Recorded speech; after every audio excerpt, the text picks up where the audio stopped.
मोखाडा तालुक्यात गोमांस तस्करीचा मोठा प्रकार उघडकीस आला आहे।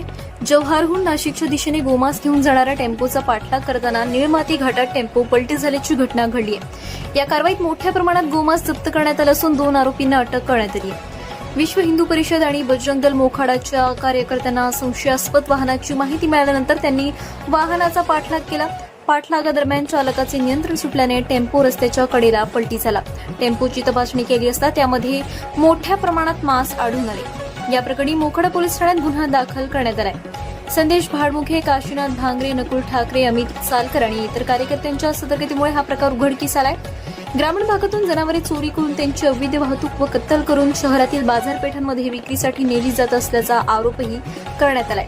दरम्यान घटनास्थळी मोखाडा पोलिसांनी पंचनामा करून तपास सुरू केला असून अटक करण्यात आलेल्या दोन्ही आरोपींची चौकशी सुरू आहे। या प्रकरणामागे आणखी कोणते रॅकेट कार्यरत आहे का याचाही शोध पोलीस घेत आहेत। पालघर जिल्ह्यातील या कारवाईमुळे गोमांस तस्करीच्या मुद्द्यावर पुन्हा एकदा चर्चा सुरू झाली आहे।